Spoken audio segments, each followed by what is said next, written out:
Hello and welcome to the Overland Journal podcast. I am here for day 3 of the Overland Expo, and Mike McMaud has been kind enough to let us do the podcast here in his Earth Roamer. It's a rainy day, as it can be oftentimes at Overland Expo, and I am here with Nick Taylor, who's one of the founders of 7P Overland, formerly 7P International, global traveler, longtime friend, and we're going to talk about the fundamentals of overland training, and we're also going to learn a little bit about his life and traveling around the world, principally in Northern Africa as well. So thank you, Nick, so much for being on the podcast. Thank you, Scott. Thanks for having me on this beautiful British summer's day. It feels like home for you. It absolutely does. Absolutely exactly. does. You're actually wearing your Arizona winter gear right now. That's right. This is as much as you need. Yeah, shorts and flip-flops, that would do. And a special thanks to this week's sponsor, Dometic. When you're heading out, you don't want anything to hold you back. Whether you're planning a week-long adventure or a quick overnight trip to your favorite outdoor spot, we've got you. Dometic's CFX3 powered cooler is designed with any size adventure in mind. The CFX3 allows you to bring more of your favorite food and drink along for the ride, no matter how far you plan to go. Available in multiple sizes, the CFX3 is built for the demands of outdoor use and comes with a handy app that gives you complete control at your fingertips. It's the state-of-the-art, designed for rugged use cooler that you can rely on and enjoy for years to come. You know, it always makes me laugh because I think about the number of people from the UK who've literally done firsts exploring the most remote places of the world. Is it just because the weather is that bad there that they are inspired to leave despite the chance of death, or what? I think it's a strong encouragement to go and explore somewhere where the weather might be better, you know. And, you know, they say the British Empire was really just about the search for good food as well. So perhaps that's part of it. Good food and good weather. Right. You know, it's bad when you have to go to Antarctica to get better weather. Right. Yeah. We do have some interesting days, but yeah, I can't complain too much. Oh, we've known each other from, close to 2 decades now, I think. And I remember we went to several Land Rover rally events, and you were one of the first to have a Defender that I saw in the United States. And of course, I was wide-eyed to see a green Defender 90 bouncing around, and you've had some others as well. You know, it's really fun to have you on the podcast just because we've had a lot of shared experiences, and I've admired your career and your growth within the industry that has been growing so quickly. So let's talk a little bit about how you even got started at this. Where did you grow up, and what were the first insights into that you may travel in the future? Well, you know, we kind of touched on it a minute ago with the weather, I think. Yeah. So I'm what you call a Mackem. So I'm from Sunderland. I'm not a Geordie, which would be from Newcastle, right? So I'm from Sunderland in the northeast of England. That's where I spent the first part of my life. And you know, it's really a great town. It's not a tourist town or anything like that. It's got some fantastic history, and most importantly, I think the people there are great. You know, whenever I don't go there very often anymore. You know, maybe once a year.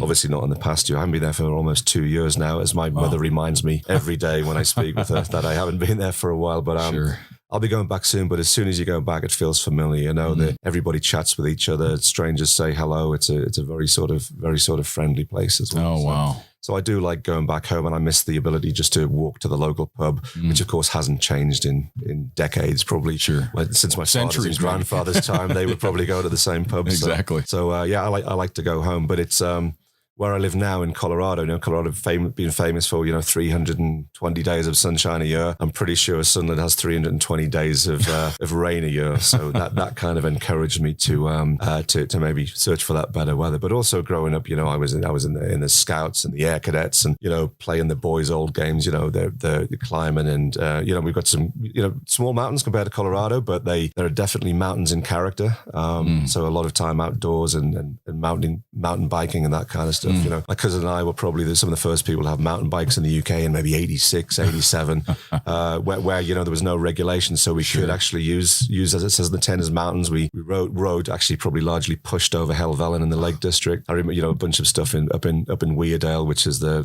river valley, which you know, comes out in Sunderland. So a lot of that kind of outdoors, spending a lot of time outdoors as a kid. And but I'm a bit of a geek as well. I know those who know me know I'm a bit of a computer guy. So it worked out well in the winter, I suppose, playing on ZX Spectrums and things like that. But that also helped me with another part of my career. So that was it really. So and then what was your first big trip out of the UK?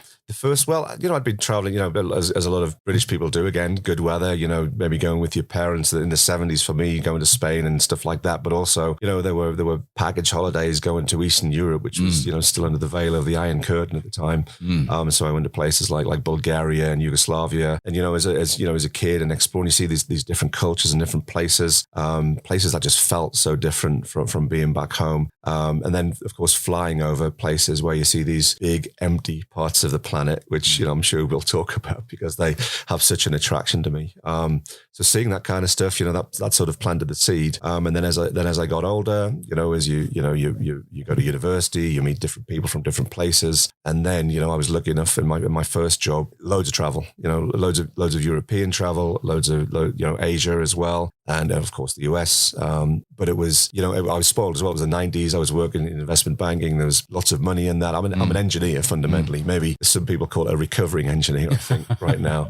That travel, again, you got used to it, seeing different places. But, bringing it back to what I did when I was much younger, that sort of the backpacking approach, the hiking, just being out. And, and I of course had seen the Camel Trophy videos, which I'm sure you've spent a bit of time talking about. You did. I wasn't part of the Camel Trophy. But a lot of, my co-founders were, and that spirit there and watching the way that they went to very remote places, the teamwork involved, the fact that you could take something mechanical, like a Land Rover, like they did, to these so far off the beaten track places. So for me, it was an extension of that backpacking and camping that I'd done when I was younger. And I thought, well, having a vehicle, hey, you could just chuck a load of stuff in that and you don't need to worry too much about it. And you go to all these places much further. So it was about range and all that stuff. And of course, I did it wrong when I started with like all of us, with too much stuff and all that kind of thing. But you live and learn. But that's kind of how I got into that. And of course, it had to be Land Rovers for me, right? Because if you grew up in the UK in the 70s, 80s, actually 40s, 50s, 60s, 70s, 80s, all those formative experiences you have as a kid, and being in the Scouts, 12 of us chucked in the back of a crew bus, with the bench seating along, sure, and rattled around in the back of an old Land Rover. Many of us, first vehicle we drove, apart from maybe a tractor, was going to be an old Land Rover. The emotional attachment to Land Rovers is there. And it's still strong. You talk to the guys, it's still there. It's definitely an emotional, not a logical relationship. Right? No, yeah. It's sometimes it's a dysfunctional relationship, as I've found. Can be, and the 90 that you mentioned, I've had a long time. I've got a bunch of Defenders as well as other Land Rovers because it's a disease clearly. But having a vehicle, and a lot of overlanders do this. A lot of people have those vehicles for a long time. And when you've owned something for 10, 20 years, it's not just a car anymore, right? Yeah. It's something, that emotional attachment. It's more like a pet, right? That you have conversations with, and you kind of treat it. You get all of I'm not superstitious by nature, but there's a few superstitions around the trucks, So, but yeah, you develop those relationships with the vehicle, which is strange and unexpected. And which one's been your favorite? It's a hard one. They can't hear you. Which one is your favorite child? They can't hear you right now. It's probably got to be the green 90 because I've just had that what feels like forever, and it's been a lot of places with me, and it's always got me home. Obviously, you own a vehicle for 20 odd years, and there's going to be mechanical issues, and it was an ex-farmer's car from a place called Hexham near there, and for years I was pulling sheep hair out of the back, but I think that phase has passed. But again, it's just the stories you could tell together, the photographs you have. Is it a 200 TDI or a 300? It's now a 300 TDI. Sure. So it's that engine's have got about 150,000 miles in it right now. Amazing. So it's really not that high for that kind of vehicle. No. But it's been a good truck. Yeah, it's a little slow by modern standards. It's a little clattery and clanky by modern standards. But then again, it's EMP proof, and it is. You can push start it, and all you need is a few volts to the fuel cutter solenoid, and it'll go. And I hope it'll outlast me. So somebody after I'm long gone, hopefully, will have that vehicle. That is what I love about the 300 TDI. I remember I had crossed the Andes into Argentina. We were coming into Mendoza, and I shut off the 110 that I was driving, and it wouldn't. It would turn over, but it wouldn't restart.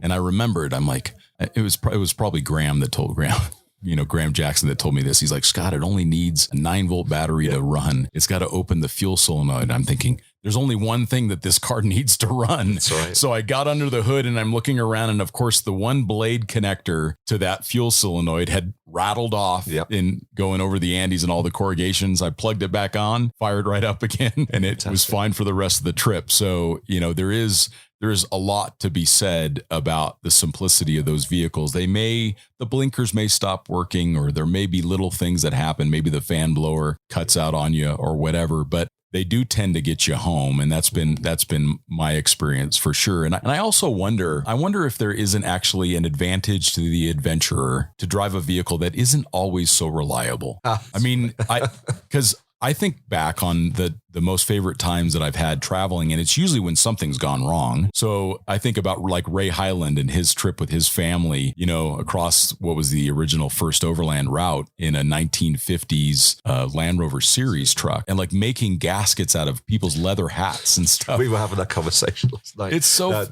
fantastic. Story. Yeah. It's so fantastic. So I actually wonder if there's really any fundamental advantage to reliability other than if you're doing it for work. Like if you've got to get somewhere or you've got your family with you and maybe you're anxious about them having a good experience or whatever. I don't know that for the adventure, there's actually a whole lot of advantage to that. I think we've noticed, so I remember a time in Morocco where there were a European group with a bunch of sort of brand new, 4x4 vehicles. And Morocco, if you're not ready for it, can be a little bit crazy. There are a lot of people there. They're very, but you're the most exciting thing that's happened to them that day, particularly in the rural south. Sure. And this group came through and they looked terrified. They wouldn't wind their windows down. They were sitting there in their clean cabs, in their HVAC sealed environment. The noise from outside wasn't a part of it. So they were in southern Morocco, which is awesome, but they weren't part of it. They weren't really having an experience. And I think actually it was Graham and I who were there on motorcycles. And when you're on motorcycles, particularly if you're a solo motorcycle rider, and we know there's a lot of them here, they were really that first wave of overlanding in the US. I think people traveling around the world on motorcycles.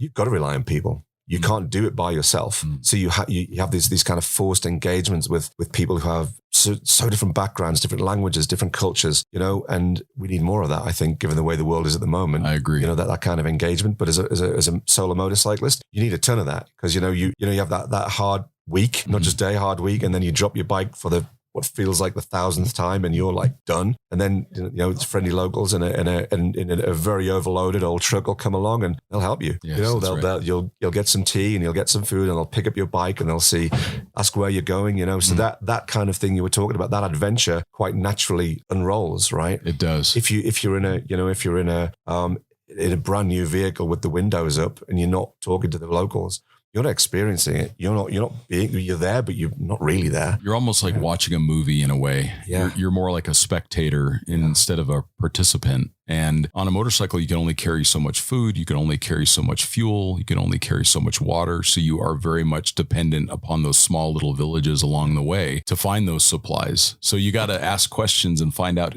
who's got that 5-gallon jerry can in their hut to give you some fuel. And that, to me, those are the best memories that I've had was those moments when I needed to rely on others to help me get through a problem. Mm-hmm.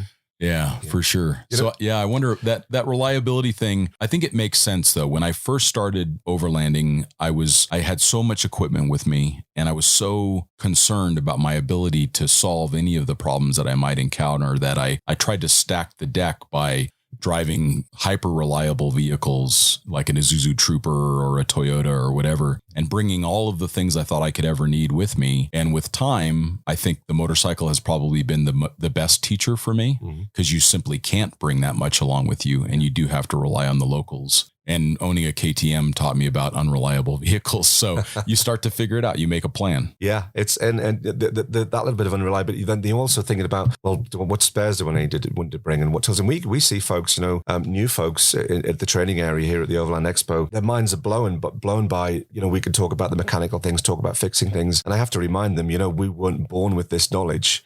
We have been where you have been. All of us have been where they have been. Being that new, and in fact, I'm kind of a bit jealous sometimes because I know the journey that they're about to go on, and it's a fun journey.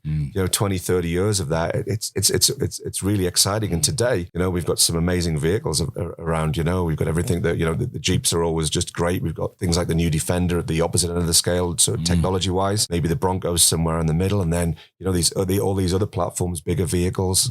I think it's a fantastic time to It be really doing is. this. And it probably is the internal combustion engine's last gasp anyway. It is. Might be the right metaphor to use, but as we're going to see more hybrids and electric and, some of these vehicles, the vehicles that I love are, they're probably not going to be politically correct in another 3, 4, 5 decades or maybe even sooner. So, we'll be driving hydrogen powered Grenadiers soon. I'll take that for sure. I'll absolutely take that. And I love the idea of electric vehicles, which are probably going right off topic here, but, a driven motor to each wheel. Yeah. When the software is reliable enough, and there's no reason it shouldn't be. They're going to be a lot of fun off road. There's a lot less complexity actually with an electric vehicle than there is with an internal combustion. So that time will come. We'll all resist it. They'll be screaming and gnashing of teeth, but eventually they'll figure it out. And hydrogen will, of course, solve the range issue. And then that'll be a very interesting solution. I think that there's a privilege to being a rookie, and I think it's unfortunate that people that are new to overlanding, they're afraid to say that they don't know something, or that they have a question, or that they don't have the experience that they may see someone else represent on Instagram. Probably not accurately, but I actually think there's a privilege to being a rookie. I think about my recent sailing experience, and I knew nothing. I mean, I knew less than nothing, and I left knowing nothing. Yeah. Because what I found was the further that I got away from land, the deeper the ocean got, the deeper the well of knowledge is that I need to obtain to actually be a true captain of a sailboat. Yeah. And even a month of doing it, I didn't even scratch the surface. Yeah. And I felt privileged to be in that spot, to be able to learn and to learn so quickly and so many new things and all these new experiences. So for those that are listening, when you're getting started with overlanding, take privilege in being new to this activity. There's so many amazing things to learn and all these new experiences. And that's why we have people like Nick on the podcast, because of what you do with 7P Overland is you give people that are new to this activity the opportunity to learn so much from you guys have done this combined experience hundreds of years, I'm assuming? It's something like that. Yeah, that's incredible. Yeah, that's all mostly dunk though, as we say. Yeah, but that's so incredible. So talk to us about your first trips into Northern Africa. Yeah, so North Africa was an obvious place for me to go. Just head south, so head south. Weather gets better. Going from what feels like one of the wettest places it isn't really one of the wettest places on the planet. It just feels like it. To somewhere that's the opposite. Somewhere dry and somewhere adventurous and exotic. Somewhere where the culture's different, people's different, all that sort of thing. So the obvious thing, we call it now Morocco's Sahara 101. That's a great place to start that sort of adventure, that sort of journey. It's a safe place. I know, particularly in the US, which doesn't really get too much of what I would call well-balanced international news. People come along with preconceived idea of what it's like in North Africa or the Middle East or Iran or wherever. In my experience of traveling to those countries, probably a lot like yours, is the reality is very different from what our opinion is told. The opinion that we're told to have about those places is very, very different. Some of the friendly, the propaganda that we see on television? I think that's probably the right word for it, unfortunately, because I've never been on the receiving end of so much friendliness and hospitality as I have in places like Sudan, in Iran, and Libya. Yeah. And I know those very countries. You can almost feel the I don't even know what the right word is, but the apprehension that people automatically feel when they hear those words, because they come with so much baggage now. And of course they have issues with their governments. I mean, we all have issues with our governments, and I'm both British and American, so I have the joy of having issues with both of my governments. It's just not the reality on the ground. These places are wonderful. So back to Morocco, a great place because, it's a bit crazy. It's a bit chaotic. You're in Africa when you get there, but there's nothing that beats that feeling. So we had cars. It was a small group. We had cars. It was an organized trip, actually. The idea for us was to learn the ropes and sort of part of an organized trip.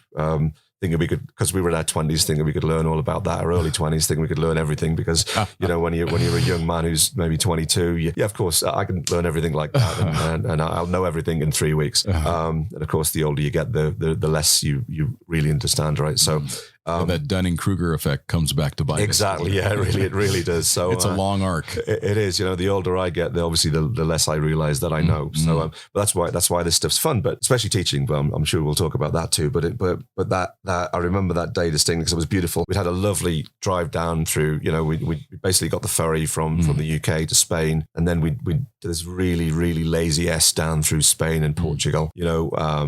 I guess drinking their beer and eating their food and seeing all the touristy things because in one of the things I miss about living in Europe is the fact that things change so very quickly. You can literally be on a flight less than an hour and languages change, money's changed, all that kind of stuff. Have you been to West Virginia?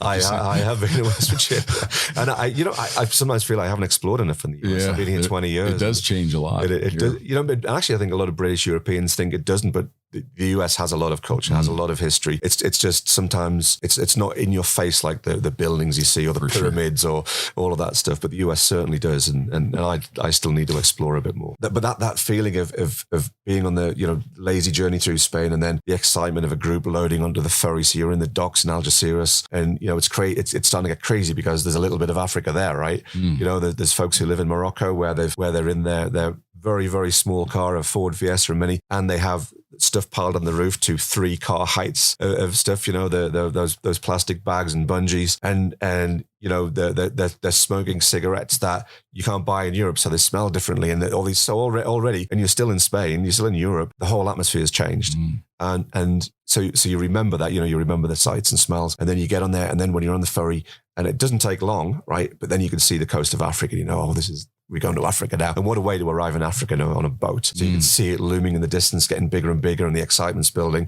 And then you roll off the ferry and you really know you're not in Europe anymore. The port Tangier's got a lot better in the last few years. They built a new port actually. So some of that craziness is unfortunate. Yeah. So Tangier Med is the main port there now. It's a little bit out of the city center.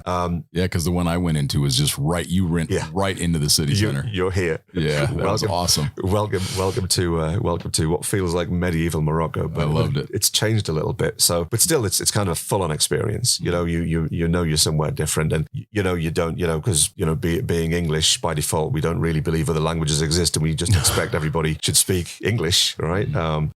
So you don't know the language, and the paperwork is in Arabic and French, for your convenience. How do you fill that in? What do you do? So finding a fixer, and there are people coming up to you, you're almost pretending to be officials, and how do you fill in that paperwork? What do you? So it's an exciting day, it's sort of a high stress day, but it's different. And then after hours, usually is hours. After hours, you've got the documentation sorted, got your insurance, changed some money, and now you're off. Now you're off into Morocco, which there's a lot of people live in Morocco, especially the north of Morocco, and it's not a desert country in the north at all. It's very green. A lot of the produce sold in Europe and the UK is grown in Morocco. So you see the farms and all that stuff, but you still know you're somewhere else. The let's put it this way, it's a different driving style that you might be used to. You've certainly got be a bit more of a defensive driver there, but that's one of the things about travel I love, the different styles of driving. Totally. It's the chaos of it. The chaos, and some guys that'll give you the thumbs up, the young guys, and they've got a vehicle that was a European hand-me-down on its 16th owner, and of course they want to race, so you'll get into that kind of stuff. And of course, a big, heavily loaded, underpowered Land Rover is not the ideal race car, but it's just part of that fun. And people want to talk about the vehicles because they're very unusual. But so you're doing this interaction all the time, and you find a place to stay and it's different, and people fussing over you. And but what I really like, what I was there for was to get into the desert. So you go south, you go over the mountains twice. Stay in the cedar forest, which is an awesome place. Bloody freezing cold usually, but snow in Morocco. A lot of people don't know that. Yeah, absolutely. There's big mountains in Morocco, so it is cold in those mountains, and then during the day you're getting lower, it's getting hotter, and you can see the landscape changing. It's almost like, it's almost like when you drive down the western slope of Colorado and you stay on I-70 and it changes. The mountains turn into mesas. The trees give way to sand and dirt, and then the geology changes, and it's just like that as you head south into Morocco. You're in a desert, and you're in at the outer reaches of something big. The Sahara is the size of the continental US, and as you cross that boundary, I get really excited now. Still, you can tell I'm excited. I'm thinking about soon we'll be able to go back. But Morocco, it'll give you that. And you know that the people in the south are different from the people in the north, still super friendly, but there's just a lot of people there. They're almost aggressively friendly.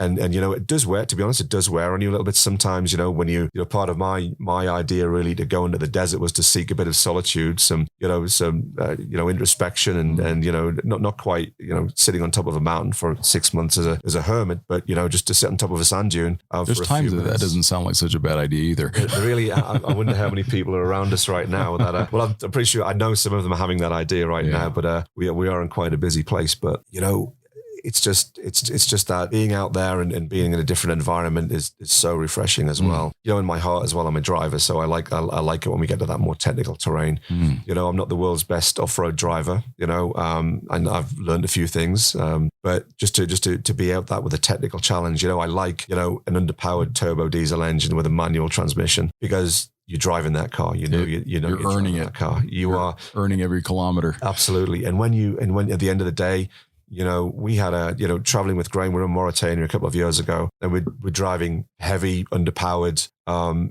manual diesel trucks. And, we had a day, it was mostly sand dunes. It was just an incredible day. Nobody else out there. Quite a bit of winching. We do some special sort of fast winching techniques for when we get stuck in the sand. But we came out that day and we looked at each other and we were smiling and we were exhausted, but we were like, it's one of the best days driving I've ever had, you know, and it was just so engaging, you know, and that's the big Sahara in Mauritania. You get into the rest of North Africa now, but Morocco gives you a flavor of that. You know, you can actually stay in a nice hotel, and then do some dune driving, right? And then you could stay in an auberge, which is it's a traditional hostel, for want of a better word, where you know, there'll be rooms, there might be dorm rooms, private rooms, they'll cook for you, family owned. It's not a Hilton or a Sheraton. It's a family-owned, very, very simple place. But they're great too because there's more of that interaction, you know. And that's what I found. Or even if you can get into the Touareg camps, a little bit out in the desert. Absolutely. So the camps in the desert are great as well. Of course, they kind of, you know, they're very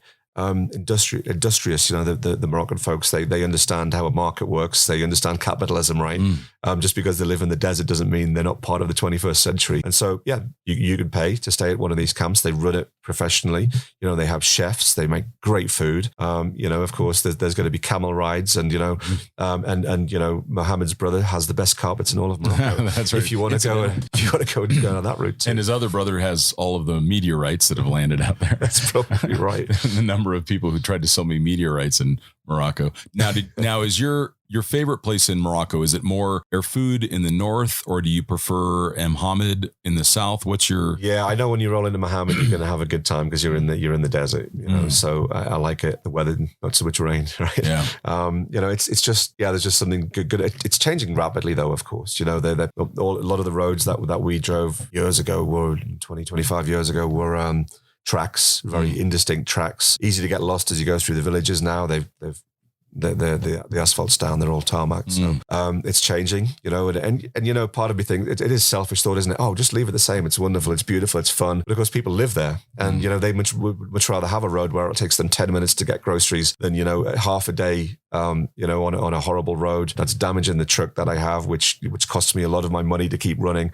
So it's better for them, of course. It is. It's progress, and it just feels, you know, sometimes it's. Selfishly, it would be nice to have it but then again, there are still places like that. There are still places. You just have to work a little harder to find them. Yeah, that's right. So now tell me about, I mean, Morocco is such a great place for people to go. There's a lot of vehicle hire opportunities there. There are guides in Morocco where you can get access to vehicles. Outside of Morocco, what is your favorite place in Northern Africa? And tell us some adventures that you've had that stand out in your mind. It's another one of those, what's your favorite child type of questions, isn't it? But I guess the countries aren't going to care too much about the answer. So as you graduate from Morocco, and you've spent some time in the desert, and again, Morocco's Africa. Africa's a place that's impossible to go only once, you know, and it's a huge continent. As I said earlier, you know, the Sahara itself is the size of the continental US. The whole continent is huge. And a lot of people spend months, if not years, traveling around and seeing everything there is to see. And it changes, of course. But sticking with North Africa,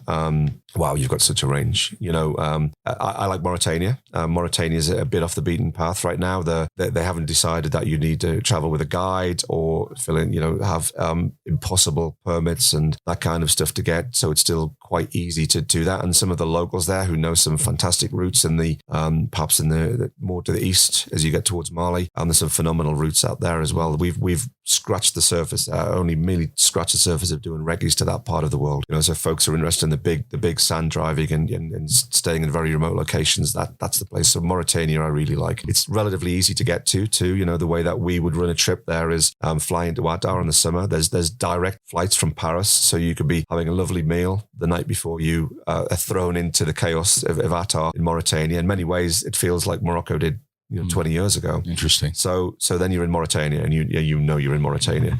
But there's some great routes. Easy, the geology. There's museums in air quotes where they're basically somebody's built a wooden shed, but they've got a bunch of artifacts, like ostrich eggs or equipment for the big camel trains that would go to Timbuktu back in the day.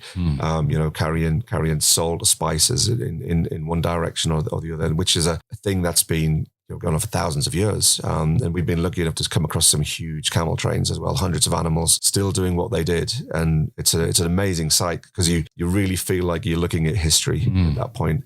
And again, one of those unexpected things. It's not like there's a schedule. It's not like you paid for a ticket and at 7:00 on a Friday they're going to be there. It's just that one of those things you accidentally stumble across with this kind of travel, which sticks with you. So Mauritania is phenomenal and still easy to get to and safe to go to right now. As you move, through North Africa, Algeria. I haven't spent much time in Algeria, but the south of Algeria again in the big desert is phenomenal. Yeah, some of the images that I've seen from Tom Shepard come out of there. I mean, there's something about Algeria that, I mean, the only time I spent in Algeria was when I accidentally crossed into Algeria and was lost. So that was the full extent of my Algerian experience. But fortunately, I was able to get back across the border without much incident. But that was amazing. But Algeria looks incredible. Yeah, Algeria, it's Tom's favorite country. Tom Shepard, of course, the guy who wrote the Overlander's Bible, the Expedition Driver's Bible, the VDEG, the Vehicle Dependent Expedition Guide. But he also has another book because again, in his heart, he's a photographer,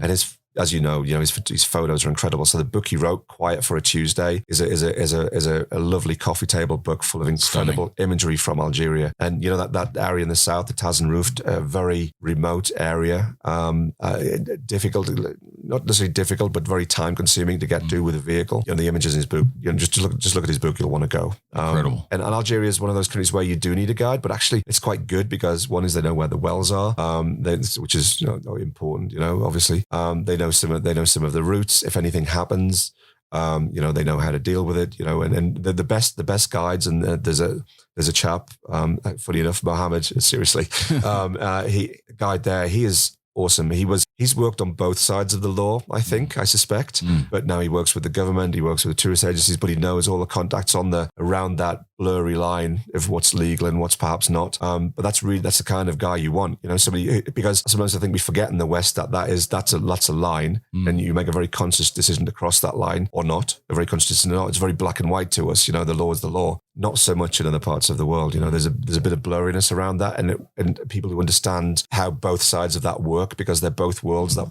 work in particular ways. And when those guides are your guides, you really have nothing to worry about. You don't have to worry about the authorities who can make your life miserable. You don't have to worry about the bandits who can make your life miserable.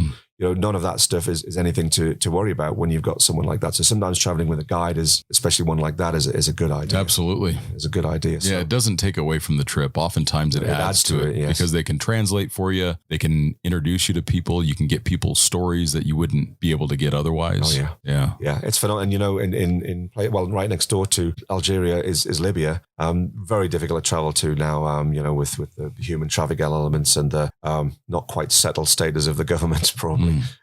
It'll come back. I think it'll take a long time to come back. But Libya was one of my favorites. It's just big desert. It's just big desert. And the Libyans are not really a desert people, not like the Algerians. They like the coast. The Mediterranean coast. So as you get into the deep desert there, it's a really different experience. It's like Moab. But when Moab grows up, it's when Moab, by the way, is one of my favorite places on the world too. That whole area in Utah. But there in that that border area, up against Algeria, Niger, and Libya. Man, if you like the desert, that's where you've got to find a way of going. Wow. And we know some people who've crossed that border. Really, really difficult and potentially a bit risky for a Westerner right now. But we know quite a ballsy young lady American lady who's done some of that stuff as well. That it shows you that you can do these kind of things, and you can, if you've got to know how to do the risk assessments, right? You've got to understand what you could potentially get into. Not like really most places you don't need to bother too much about that, but Libya in particular right now is a place you've got to be a little bit careful with. You have to pay attention. You have to pay attention. So it's not impossible to go there, but maybe my beard would have to be a little bit larger. I need a few more days out in the sun, to pass for that. But it's such an incredible place. It's definitely, you start thinking it's so good. So yeah, Libya. Isn't there a lot of antiquity along the coast there as well? Oh yeah, for sure. That Libya would be. I'd love to run trips there. Again, don't think it's going to happen for a long time, but there's Rome in North Africa, so there's loads of history there. There's the sort of prehistoric side. We again, working with good guides, they could show us things like the rock art. From only a few thousand years old, as I found out after I'd seen it, with giraffes and elephants and hippos in the middle of the Sahara, from only a few thousand years ago, which is things have changed. So, and I would have liked to have seen that. But there are still there's still elephants in Mali. If you want to go and find them. Again, the desertification's an issue. But we've got issues, environmental issues everywhere, right? So, but the change is you can almost feel it. You almost feel it. But once you're out into the big Sahara, it feels like it's pretty dead. Actually, a very fragile and delicate ecosystem if you look closely. But that change is astonishing from this lush area it must have been to this very dry and desolate place that it is now. But on the other hand, sometimes desolate places are magical places too. Yeah. And a special thanks to RedArc for supporting this week's podcast. RedArc's Tow Pro Elite brake controller has been torture tested in the Australian outback. The dash-mounted head unit allows you to switch between proportional for the highway and user-controlled for the trails. You may not trust the terrain that you're on, but you can always trust RedArc's Tow Pro Elite. Tow with confidence by visiting redarcelectronics.com. There's a couple places that I've been interested in going to. Have you been to Djibouti? No. No, that one sounds really interesting. Eritrea? No, I know. Those are both really interesting to me right now. We have a couple of routes that we've not properly sketched out. Let's say. I'm having trouble. Be quiet, Siri. We've had so there are some good routes. So Somalia, of course, is place that people would think is off limits, but Somaliland, which if Somalia is this inverted L around the Horn of Africa, Somaliland is that horizontal strip at the top. Their embassy in London is brilliant. It's like being in somebody's terraced house. It's very small, super friendly folks, very excited for people to visit Somaliland. Not a recognized state, by sort of UN standards, but still the right thing to do is to do the paperwork and go there. And I got halfway along that journey and something cropped up and I didn't execute, unfortunately. But that area, Djibouti and Eritrea, not far away as well. They've clearly got some disagreements with Ethiopia, but Ethiopia as well. Another place, that part of the world, I haven't spent much time, but neither have I. But I'd certainly like to. Of course, as you hop a bit further to the east, as you get into the Arabian Peninsula, I've spent quite a bit of time there. And how about Egypt? Have you explored there much? Yeah, Egypt's again different. Obviously, what do you think of when you think of Egypt? All of that stuff, which very touristy, but really a must see. Yeah. Again, I was lucky enough to work with a good guy there. We actually, when we went to Egypt, the trip that we did is we flew into Khartoum in Sudan and drove to Cairo. So we did Khartoum to Cairo in 100 Series Land Cruisers for most of it. Yeah, a bit of train as well. So sure. I know folks think I'm a bit of a Land Rover guy. As I said, emotionally attached, but I've done a lot of miles in 100 Series Land Cruisers. Yeah, the right tool for the job. Yeah. So white ones usually, right? Exactly. Do they make any other color than white? They certainly don't sell them in Africa if they do. So yeah, exactly. Yeah. And as we Egypt, Sudan to Egypt, phenomenal. You cross at the time. You'd use the boat. You'd spend a bit of time in Wadi Halfa, and then you'd get the boat over to over into Egypt, cross the border. And then, trains or whatever to get to Cairo was just seemed like a fun way to do it. And it looks like the desert is like if you were to look at Algeria on the western side and Egypt on the other side. They're both connected in many ways, but they look so different. What was your experience with traveling the deserts in Egypt? The travel, Egypt's a north-south country, right? Because of the Nile. And, everything is influenced by the Nile in Egypt, in the modern world. And it's strange to see this blue and green thing snaking through the desert, but all the life is around the Nile in Egypt. Very much that's the country. As you go west, it changes, right, in the Western Desert, right? So, but for me, I'm a tourist, right? Seeing the pyramids was important. Going to the Natural History Museum in Cairo. There's a lot of history there. There's a lot of history there, and again, experiencing it with people who've clearly descended from those folks, and they know their history.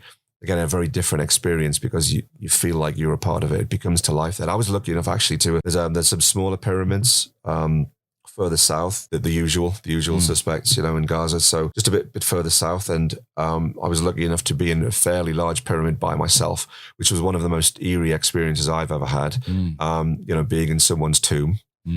By yourself, and I remember the smell. I remember the temperature because it was blazingly hot outside and cool in here like a cave. But when you think about what went into that, why was it built and how it was built, and again, to be able to touch those cold rocks on the side is by yourself, and this experience with just a little flashlight, very eerie, but on the other hand, connects you with the past, which is amazing actually. So some great experiences in Egypt. Yeah, one of the greatest civilizations in history.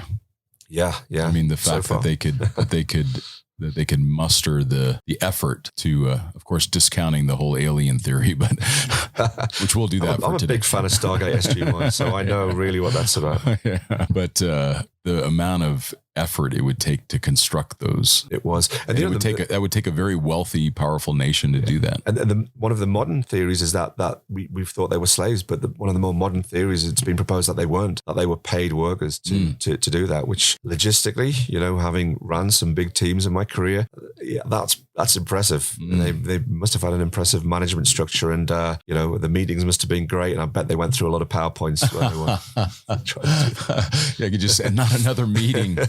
I'm just trying to get this done in the next 100 years. Yeah. Oh, that's incredible. Well, maybe that's why they took so long to build them. It was all the bloody meetings. Yeah, that's right. That's right. We know it. Yeah, we know it. Yeah. That just sounds like an incredible area. I've not been to Egypt either, and I'm so excited to go. So yeah, you must do the touristy things because it's important. I want to. And it's fun, but you can explore and going to south into Sudan is phenomenal too. More pyramids in Sudan than Egypt. But not very well traveled. And Sudan for me, I just remember people were trying to feed me all the time. Couldn't stop. You start to have a conversation with folks, in two different languages, and it's come, come and do this, and then all of a sudden these plates of all the food are just brought out, and it's like another meal, and it feels very rude not to, but they're very curious about you.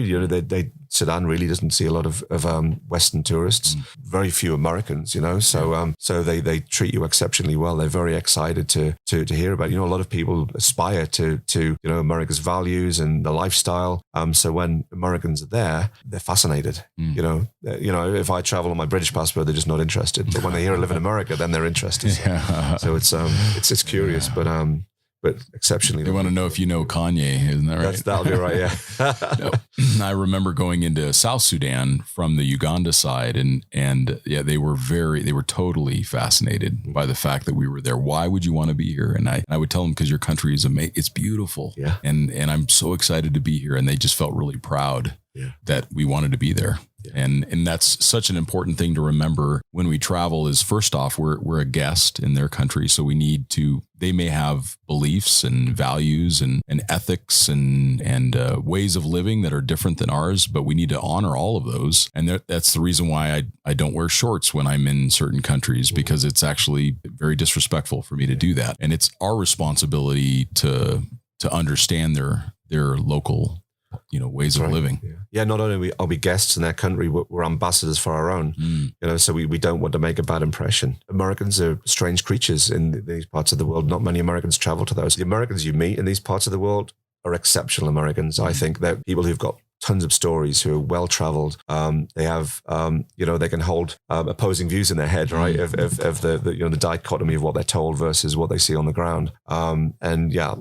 Fantastic. But I think, it's a cliche, right? Travel broadens the mind. It really does. But that's about the interactions with other people and other cultures. And as you said, respecting those cultures and the history. And I think it's something we forget about even here in the US. People move around a lot, and I'm from Colorado, right now. I think I could say now, and you see shift. You see the people not really knowing the history, and I'm sure this happens in other states. I just don't know. But in Colorado, you can see some of that changing. And I think, and I'm an immigrant, right? And I'm going to say aluminium, not aluminum, right? just a point. And I'm going to drink tea and not coffee. But I'm not suggesting for a second that it should change to adapt to me. I think I should change to adapt to it, respecting its culture and its history. And that's just in Colorado. So yet alone the rest of the world, it's very important that we bear that in mind, because at the end of the day, we're all human. We have we've been brought up differently, right? Because the cultures and the history, they weigh on us. But we're all human, and fundamentally, I've traveled 70 odd countries. In every single one of them,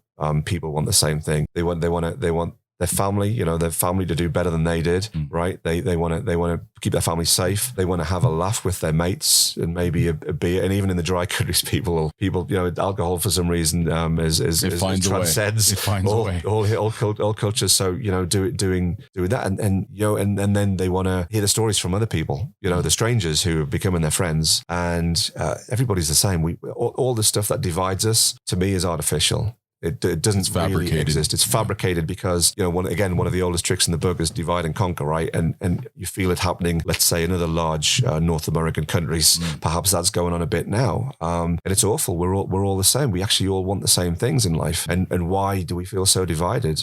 And travel reminds you of that. Travel reminds you that people with very different backgrounds, very different cultures, they're the same. Yeah. We're all the same. Yeah. Our nature is all the same. I feel it's just that we're nurtured. It's the difference between nature and nurture. As humans, I think our nature is to be kind and to be hospitable and to be curious, but we're oftentimes nurtured by our environment to be suspicious or to think that they're another or that they're different than us. When I think Mark Twain said it best, I think he coined the phrase of that travel is fatal to prejudice. And the more that we travel, the more that we realize we are all the same. And like you said, we all want the same thing. And that's why travel is so important. Yeah, it really is. When he wrote that book under the name of Samuel Clam. I, of course, like you, I like the travel books. The Innocents Abroad. It was about the grand tour that Americans would do back in the day. Steamboat travel, all that kind of stuff, and writing about how different those cultures were. And that book, to me, even though it feels old in a way, it feels very current. And I haven't read it in a while, admittedly, but it's he traveled, which is why he wrote that and why he saw that and why he said that. It's quite wise words, I think. Before we move on to our next topic, that is something that I do like to ask. And I know that you are well-read, Nick. Yeah. And if you were to pick the top 2 or 3 books of any subject, something that's really influenced your life, maybe your business or maybe your view on travel or travel itself, what were some of the most influential books for you? It's always a difficult one to answer because being a bit geeky by nature, Tom's V. Degg is a great book. And I know it's not fiction. I know it's not, but he's an ex-test pilot. Yeah. Engineering mindset, a disciplined mind, which, as you know, comes across in his writing. And we know Jonathan's been involved in the later editions of that, and Jonathan kind of thinks the same way. Actually, I think quite helpfully brought some of the North American viewpoints to that book, because it was definitely very British, or maybe even influenced by where, the sort of traditional home of overlanding in South Africa and Australia. Of course, I think, it's grown massively here. I think it's overtaken those markets now, and the innovation coming out of the US overlanding industry is incredible right now.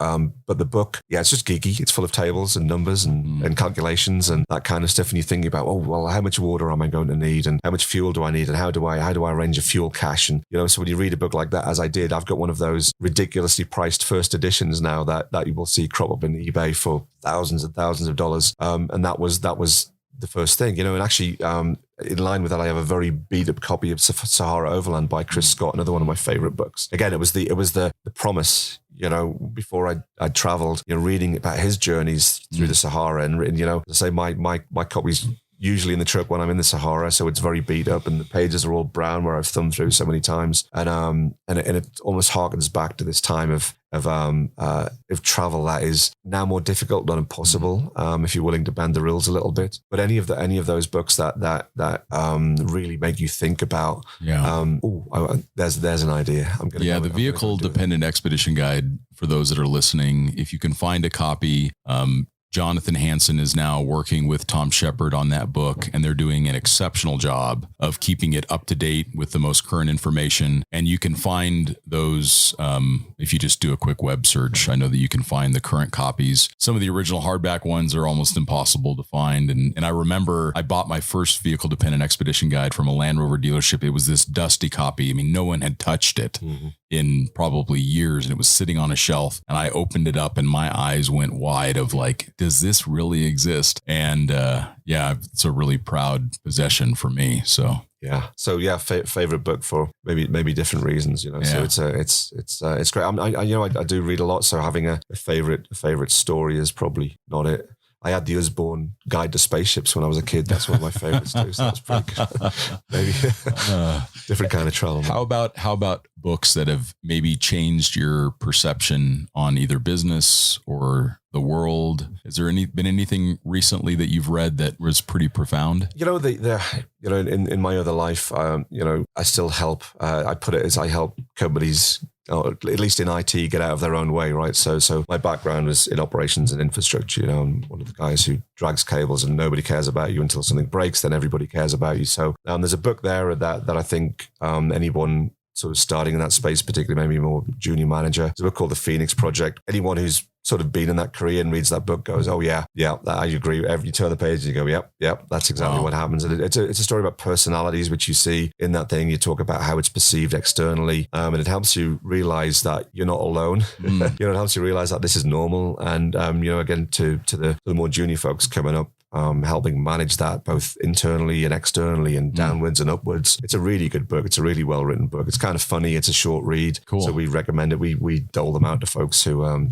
think they're alone in their suffering, and they're really not. You know? Yeah. So that's quite good book. That's a great on the business side. Yeah. Great recommendation. Well, let's shift the conversation a little bit towards 7P Overland. For those that are listening, it's really important because Matt and I value this so much that we don't have any influence from advertisers. There's no advertorial in the podcast or anything else we do in Overland International. So this is not paid time by Nick and his team. We brought 7P Overland into this podcast because we see them as the thought leaders in training for the overland space. And we also, Matt and I both believe that training is the most fundamental purchase that we need to make before we buy anything for our vehicles, before we buy any gadgets or gear, that we go and we get good training, because that will help form our decisions going forward. So the reason why we're talking about that today is because we think it is so critical towards safety, successful trips. It's going to save you way more money than you would ever spend on the training, because you're going to realize you don't need to buy all these widgets that people are selling, because it's the gray matter between our ears that solve most of the problems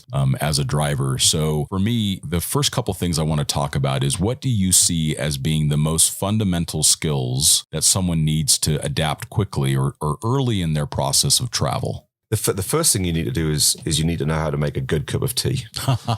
and I say, I'm joking. I like that one. But really, again, what I've noticed about, I've lived more than half my adult life in the States. So I feel fairly comfortable in saying Americans want to get it done. Right. So let's get it done. But sometimes getting it done and just getting it done for the sake of getting it done might be the wrong thing. You might end up in more trouble than when you started. So the British way is more to have a little cup of tea, put the kettle on and think about that. It doesn't matter if it's a cup of tea. It's just taking a moment to stop and to think about the situation. I heard a story just a few weeks ago was some chap had said, when you're stuck, stop and have a sandwich. If you're really stuck, stop and make camp. And that's great, because I jokingly say in pretty much every class, this is the situation. It'll be dark, it'll be raining or snowing, you'll be cold, you'll be wet, you'll be hungry, you'll be thirsty, you'll be annoyed with your life, you'll be annoyed at yourself, you'll be annoyed at the vehicle, you'll just be randomly annoyed at the people around you. You're going to be in a bad emotional state. You're not in the best place to pull, 10,000 pounds of vehicle out of the stuck. So stop. You're talking about a Tacoma? I'm talking about some of the vehicles that I see around here that may well be a little bit over GVW. I think this is. We're just kidding. We love Tacomas. We absolutely do. Yeah. And this is it's what's the other phrase? It's overlanding, not overloading.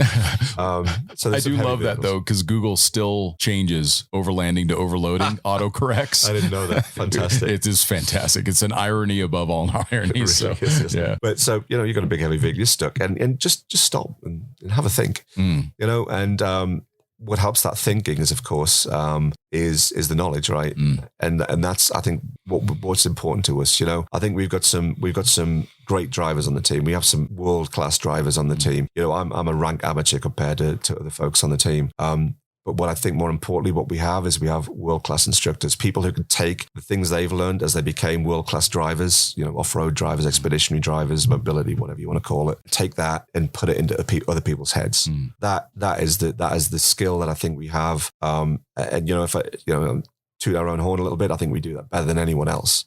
The style of the instruction, and we have a team, right? We're not an individual. We have a team that have a broad range of experience. We've touched on some of mine today. The other guys have centuries of experience in other areas, whether it's on the logistical side. We have people who are mechanically inclined, people who like the new technology going into the vehicles, because it's not taking anything away, it's adding. And we have choice today. You can go old school, new school, but all of these different things that's kind of funneled down into, what we'll see here with close to a couple of 100 hours of classroom hours at events like this, little pieces of that, but then we match the instructor with that. And then, we've got the more junior folks, the newer folks, we mix them in so they learn as well, because we're thinking about how does what does succession look like? None of us are getting any younger. Do we really want to lose the skills of the first guys who drove across Borneo unaided?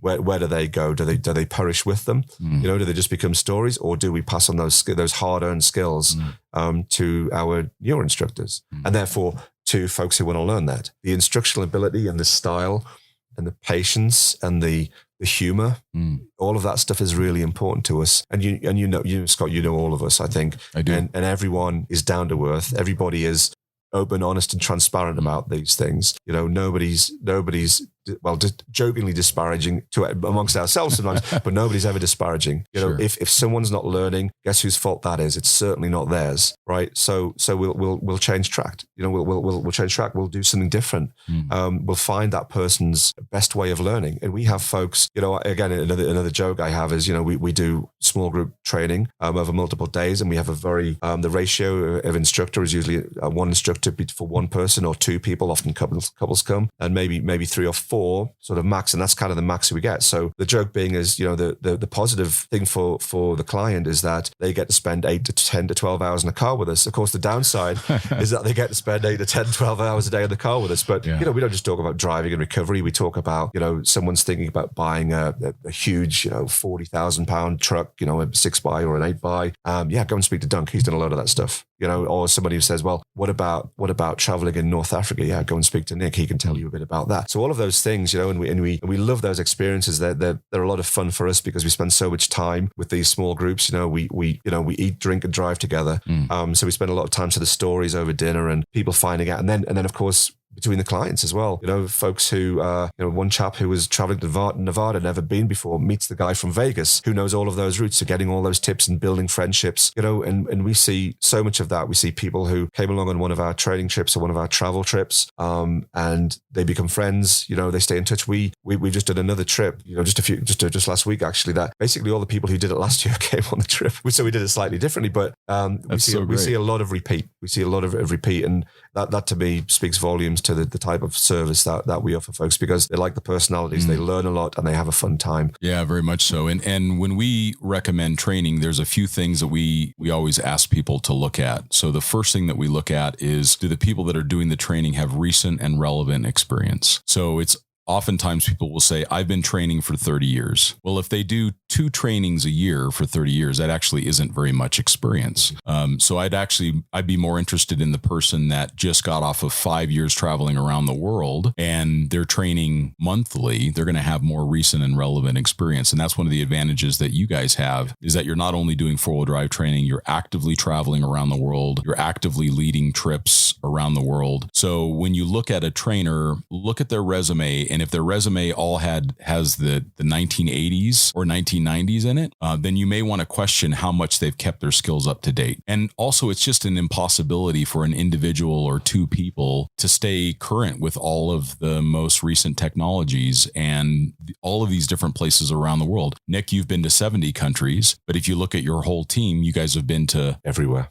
Just about everywhere. Mm-hmm. And that's the advantage of having a team of instructors, is that an individual who says, I want to go travel the Silk Road, you can say, no problem. We've got this instructor that has experience in that part of the world. Someone else wants to go to Northern Africa. They meet with you.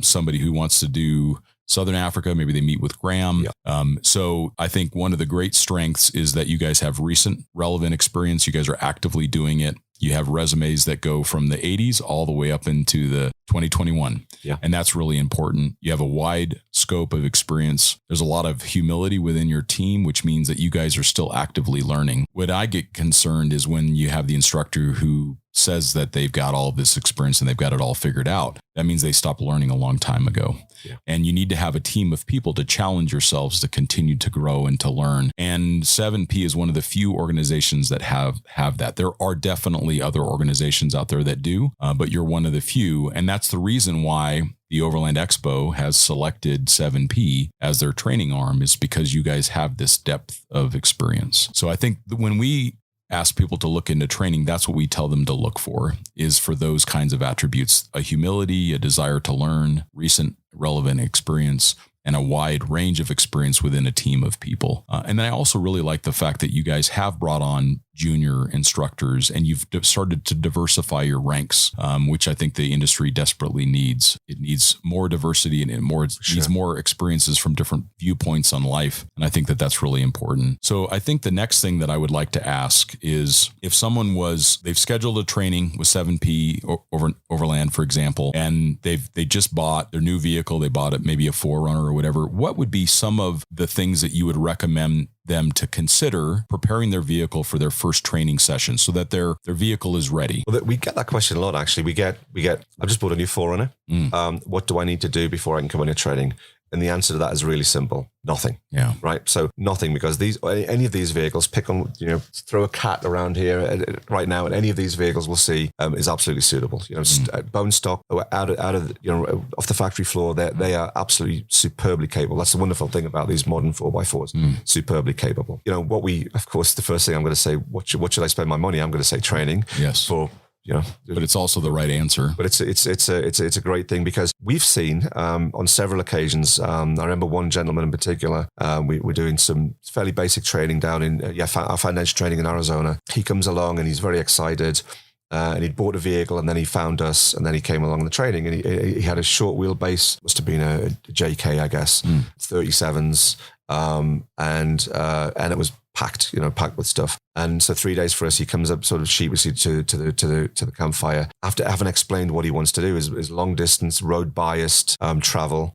He wanted to, I can't remember if it was photography. He had some equipment that he wanted to take with him, and didn't really have room for it in the short wheelbase. So someone sheepishly comes up and says, I've bought the wrong vehicle, haven't I? And it's like, well, honestly, yes, we think you have. And that's heartbreaking. That's if we'd spoken to him a couple of months before, we could have helped him make all of those decisions about what he needed. He needed a long wheelbase because he wanted to carry a lot of stuff.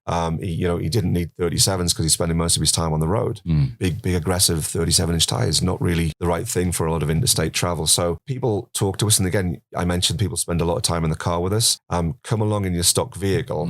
We'll help you. You'll tell us what you want to do. We'll help you shape that. Will you need a roof rack? We pretty much, as you know, we're not fans of roof racks because there's a temptation there to just put to the part of the overloading brigade. So, but roof racks have a place, right? If you a naked roof rack is great. Yeah, if you need it, it's great. It's great to put firewood. And you have a vehicle breakdown, you can load up the other vehicle's gear. Absolutely, and you reserve capacity. Platforms for roof tents a lot of weight up there. So from a pure driving perspective, something we're not. Of course, I have one, but it depends on what we do. I'm lucky enough. I think really very fortunate to have multiple vehicles, right? So they set up slightly differently to meet the demands of the type of trip that I'm going to do. So. And also it's handy to have a 110 in Europe, right? So there's things like that. But when folks spend time with us and they say, and I see it, this group now that we call sort of accidental overlanders, the people who are, actually Graham wrote that Wikipedia entry originally, and it was, kind of travel for the sake of travel. That was overlanding, is not being too stressed about a destination, just, letting it unfold naturally. And maybe what's up this left-hand trail, let's go and find out. But now there are people who, you've got mountain bikers and climbers and, ham radio guys and fly fishermen, all of this stuff. They're overlanders, but they're overlanding to do that other thing.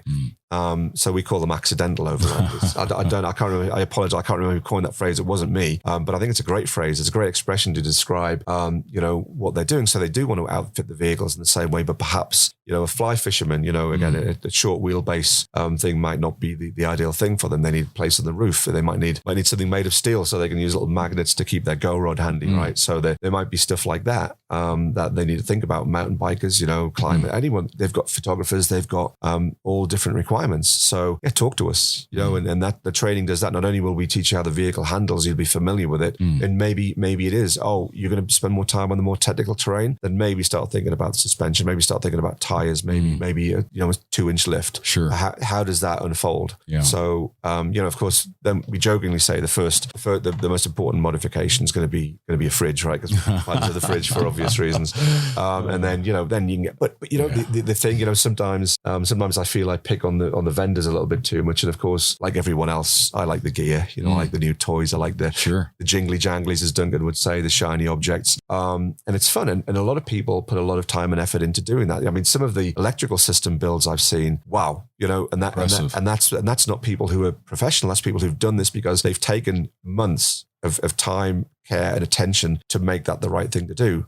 I would love to do that, but I'm more likely to be, driving across the Sahara given the choice. But hey, that's great because this is a broad church, right? People have many different needs. People who just modify their cars, and maybe just camp at the weekend. That's part of the sport for them, is just to modify them. Absolutely, yeah. And you can see it. You can see it here, all the different vehicles. I love it. Yeah. I love the fact that we are, because when you get so broad like that, you get all this great crossover.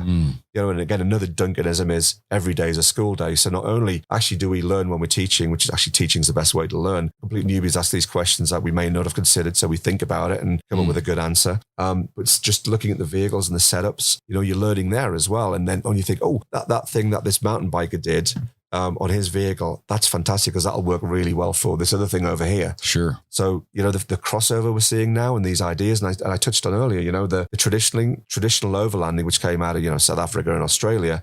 And that's why the early days of overlanding here, which of course you were a part of, you saw that. What was it? It was imports. Yeah. It was imports from those places largely. I mean, a few European to a lesser extent, but now the US has left them in the dust. A lot of new innovations. The products and the innovation. The innovation coming out of here right now is incredible. Walking around here, the conversations I've had over the last 2 days with vendors here, it's incredible. It's impressive. Really thinking about, sometimes it's problems I didn't know I had, so that's good too, right? So again, thinking about it in a different way, but yeah, for sure. The innovations are amazing. So, it is impressive. And when we used to do some training, or when someone asks us about training, we always recommend you guys, but they say, well, what should I do to the vehicle? And I say, don't modify it at all, but make sure you have light truck tires and make sure that your spare is the same size as the other.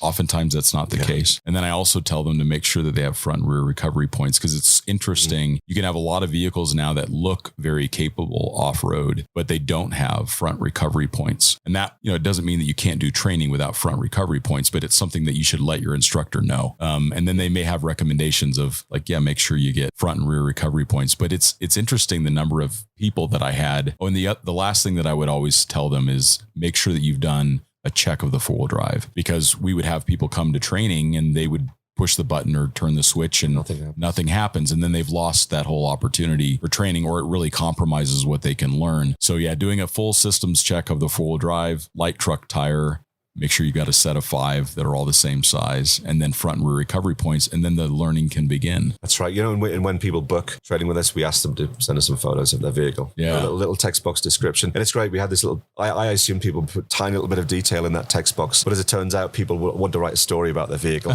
which great, because it just reminds you that there's passion behind it, Sure. So we love that as well. But yeah, those sorts of things are the easy ones. But you're right. Yeah, the recovery, I don't know what's happened with recovery points lately. It seems that people, they might look good, but they may not really be. An interesting example was I just went to the reveal of the 2022 Tundra TRD Pro. Rear locker, built on a Land Cruiser chassis, like all of the things that we want. And you look at the front end of it and you realize there's no recovery points. So you ask the engineer and they say, well, the aerodynamic requirements, we couldn't have those exposed recovery points anymore. So things are changing. So you can buy a TRD Pro, which should be the most capable off-road vehicle that you can get in for that particular model. And it may not have front recovery points. Now, the aftermarket will no doubt address that, but it's interesting how things are changing because technology and requirements are changing as well. Yeah, we were chatting about this. We were lucky enough to drive the new Broncos the other day, and we see it in the Jeeps and other cars where before we had to wire auxiliary circuits in ourselves, very difficult. And now the manufacturers have listened and changed, and you get a bunch of auxiliary switches. Super cool. Fantastic. Thank you for doing that. Yeah, so hopefully, very thoughtful. Hopefully they'll hear the feedback about recovery points and other things and fix that issue as well. Yeah, hopefully. One of the things that we also really like to ask, and I would love to hear your thoughts on this. Someone comes up to you and they say, I'm getting ready to drive down to Ushuaia. I've never really done this before. What advice would you give someone who's ready to head out on their first big overland journey? What would you tell them? My instinctive response is to get going, right? Just don't wait. Just do it and learn the ropes as you go along, because as we touched on earlier, that experience, that raw, because of your inexperience, the experience will be so much better. You're climbing a mountain in terms of what you're learning, and the knowledge you'll acquire will be fantastic. You'll learn things the hard way, and there's a lot to be said for that. It's the same journey we've been going on. Folks ask us, I think sometimes folks assume we were born with this knowledge, and obviously not. And just to drop yourself in the deep end to go and do it. Well, we've got the internet. We've got, there's forums you can go on. I guess most people listening know that not everything on the internet is necessarily true. So be a bit careful. But the stories you'll hear, there'll be people with reputation on the internet, that we can follow their journeys. Tim and Kelsey Huber spring to mind. Great example. Yeah. So with their videos and their stories. So inspiring. I'm sure they've inspired a lot of people to do the same thing, get out there and do it, because, so the reason that I really started this is, my dad got sick. He unfortunately ended up with an industrial disease from work in the shipyards. And it was right on the cusp of him and my mum retiring and traveling. All the plans they had were to do. And then they were gone.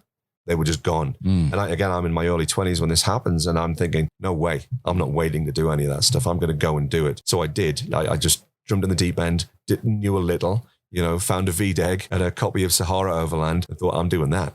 And I think it really did change my life. That overlanding, I don't know if I called it that then. I guess probably did. But having the ability to not, and the good fortune of not having to wait until retirement, and I'm maybe a little way, I'm getting up there, but not that close still. And doing it when you're younger and actually realizing that not everything revolves around this 40-hour week with 3 weeks vacation. Just being brave enough to stand up to the man and say, this is what I'm going to do. And then they'll say, no, you can't do that. No, you don't understand. This is not a question. This is now a statement. It's a declaration. Yeah, it is. It's a declaration. I am going to do this. Because if these things become important, you go to Ushuaia is important to you. Going and driving the Silk Road, driving through the outback, or, a safari in Southern Africa. All these things I recommend, by the way, you should do them, because as it says on the side of my Camel Trophy truck, one life live it, which has sometimes been interpreted in the Land Rover community in the UK as one wife livid, which I think is assumed to do the money pit that they do, but one life live it is actually a pretty good philosophy. Yeah.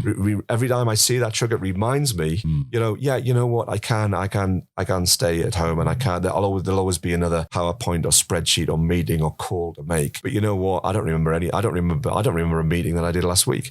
Yeah, but I do remember 20 20 years ago, when I was in the souk in Morocco buying spices, I remember these things, and they are the things that we all should be doing. Our life, in my view, should be creating stories, creating stories that you can regale as a gin-soaked curmudgeon when you're too old to travel, which is entirely my life's philosophy at the moment, Yeah. So I just think, go and do it.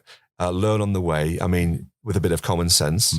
Read some of those books that'll inspire you. Read the travel books. Read Delia Owen's book in the Cry of the Kalahari. Read those books. Read them, and you'll go, oh my God, I have to do this, and I'm going to find a way to do this. I'm going to quit my job to do this. Yeah, and it doesn't cost a lot to travel. No, people can do it in very inexpensive vehicles, and they've done it very inexpensively. Again, Tim and Kelsey, great inspirations on how they've traveled in their 80 series Land Cruiser. If you look at Graham and Louisa Bell, they have told me that their budget is $2,000 a month, which is, for many people, that's much less than they spend trying to do a 50, 60 hour work job, week or work job. And so to recalibrate ourselves, if travel is the goal, and if seeing the world is the goal, and learning more about ourselves and about other cultures is the goal, find a way to get out of the trap.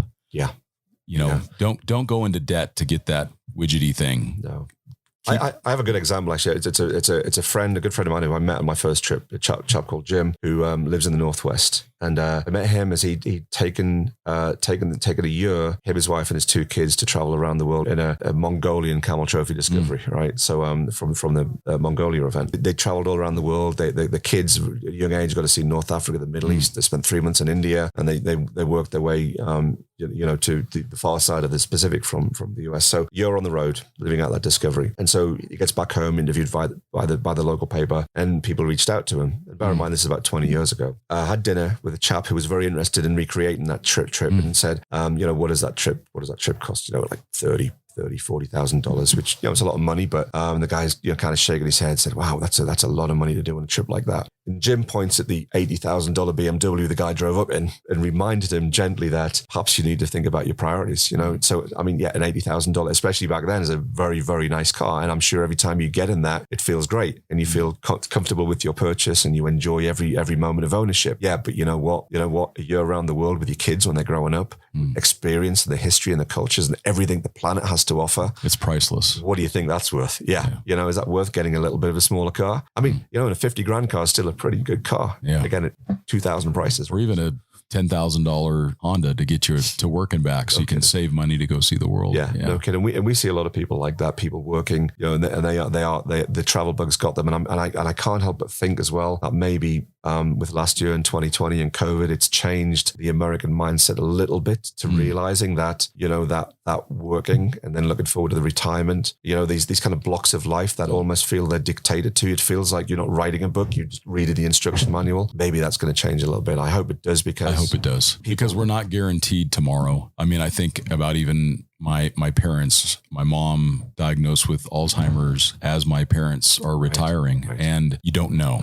You have no idea what tomorrow holds. And I think about that. And I think about what am I setting as a goal for 5 years from now? And how come I can't do it in the next 6 months? I ask myself that now every time that I come up with a new idea is, why am I waiting? If it's that interesting to me, or if it's that important to me, why am I waiting? Why am I not making it a priority today? I thank you for reminding us of that, Nick. And I really appreciate you being on the podcast and sharing your adventures in Northern Africa, the good that you and 7P are doing for the community, for the Overland Expo. I'd highly recommend that people that are listening attend an Overland Expo, sign up for the experience package, check a bunch of boxes on training that sounds interesting to you, and come and learn about the skills of travel. So that way, like the Maasai warriors say, a person carries their experience on their back. The more knowledge and the more skill and the more experience that we have, which has nothing to do with stuff, the less stuff that we need to buy, which means the more money we have for fuel, the more money we have to go see the world. And that's really the goal. And I appreciate your time today, Nick. Is there anything else that you'd like to share with the audience? No, I like where you're going with that. Knowledge is light, right?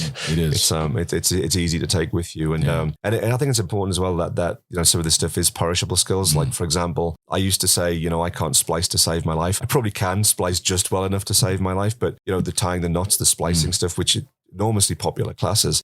if you don't do that, you forget how to do it. For sure. You know, if you don't practice left foot braking, you kind of forget how to do it. So reminding yourselves that these things are perishable skills. Yeah. Go out and do it. You know, go out somewhere at the weekend and get into 4 low and have a little adventure. It's good for you because you remember it's good for the vehicle, gets all those fluids moving around, the mechanicals that need to be moving around, and just get out there and enjoy it and make the most of the time you have because, as I said, you know, one life, you should live it. Yeah. Thank you for that, Nick. How do people find out more about you individually? And then how do they find out more about 7P Overland? Yeah, the 7P Overland's quite easy. The website is at 7poverland.com. Myself, you know, my bio's in there as well as the other senior guys in the team. Their bios are there. And like every other website, it seems it's always a little bit behind where we actually need it to be. But that's a good place to start. I encourage people to sign up for our extremely low volume mailing list, maybe 1 or 2 emails a year. But that's where we announce the stuff that's going on the calendar. We announce the training. We announce the travel trips that we're doing. Sure. So that sort of place. Awesome. Thank you so much, Nick, for being on the podcast. We appreciate you very much, and we look forward to seeing you out in the field. And I need to come and take some of your classes. Absolutely. I'm excited to do that. Anytime, come along, and thanks for having me on the podcast. Of course, and thank you all for listening, and we will talk to you next time.